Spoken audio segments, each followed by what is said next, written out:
சேர்ந்த கூட்டம் இல்ல, கடன் வாங்கி நானா சேர்த்துக்கிட்ட கூட்டம்.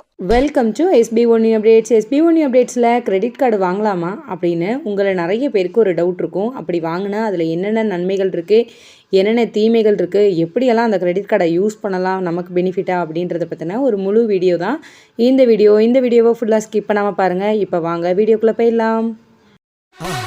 மறக்காம சர்ப்ரைஸ் பண்ணுங்க. மாத சம்பளம் வாங்குகிற நிறைய பேருக்கு ஒளிவிளக்காக வந்தது தான் இந்த கிரெடிட் கார்டு.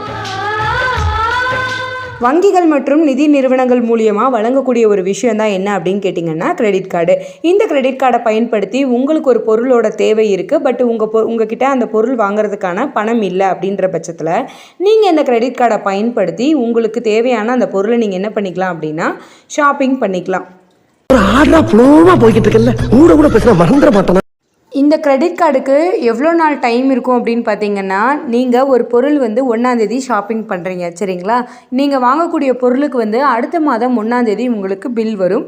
அந்த பில் வந்த தேதியிலேருந்து நீங்கள் 20 அல்லது 30 நாட்களுக்குள்ளே நீங்கள் அந்த பேமெண்ட்டை செலுத்தணும் அப்படிங்கிற ஒரு கண்டிஷன் இருக்குது. ஸோ அப்போ நீங்கள் ஒரு பொருள் முதல் மாதம் வாங்குறீங்க அப்படின்ற பட்சத்தில் கிட்டத்தட்ட உங்களுக்கு 50லேருந்து 60 நாள் வரைக்கும் உங்களுக்கு என்ன கிடைக்கும் அப்படின்னா டைம் கிடைக்கும் நீங்கள் அதை திருப்பி செலுத்துறதுக்கு. இது ஒவ்வொரு பேங்க்குக்கும் வேரி ஆகும் அப்படிங்கிறத இந்த இடத்துல பதிவு பண்ணிக்கிறேன்.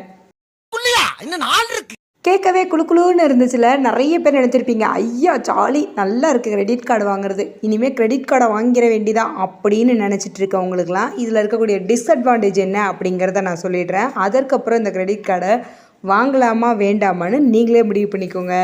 விளையாட்டா பேசுற புறாடிக்கிட்டு அம்பிட்டீங்க.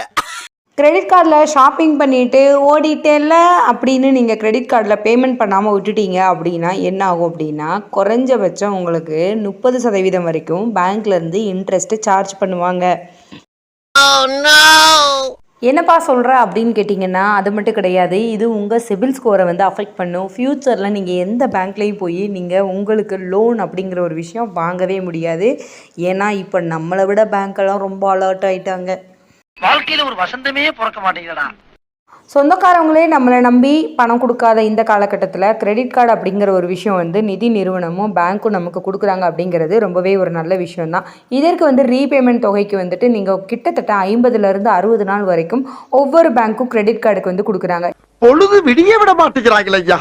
கிரெடிட் கார்டு இருக்குது அப்படிங்கிறதுக்காக ஆஹா நம்மகிட்ட கிரெடிட் கார்டு இருக்குது, ஆஹா நம்மகிட்ட கிரெடிட் கார்டு இருக்குன்னு எங்கே போனாலும் கிரெடிட் கார்டை தூக்கிட்டு நீங்கள் ஷாப்பிங் பண்ணி ஸ்வைப் பண்ணி நீங்கள் மாட்டிக்கிட்டீங்கன்னா இது முழுக்க உங்களை மட்டும்தான் சாரும். இந்த வீடியோவை எக்ஸ்பிளைன் பண்ணிட்டு இருக்க என்ன சாராது. ஒரு கேள்வி, என்ன செருப்பால் அடிச்ச மாதிரி இருக்குடா.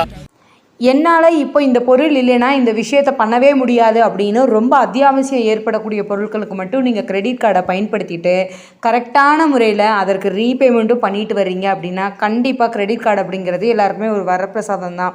என்றைக்கு நீங்கள் ரீபேமெண்ட் கட்டாமல் விடுறீங்களோ அப்போலேருந்து தான் உங்களுக்கு சிக்கல் ஆரம்பிக்குது. ஸோ முடிஞ்ச அளவுக்கு கிரெடிட் கார்டை பயன்படுத்துகிறீங்க அப்படின்ற பட்சத்தில் பிளான் பண்ணாமல் பண்ணிவிட்டு நீ தானமா வீடியோ போட்டேன்னு என்கிட்ட கமெண்ட் செக்ஷனில் கமெண்ட் பண்ணாதீங்க.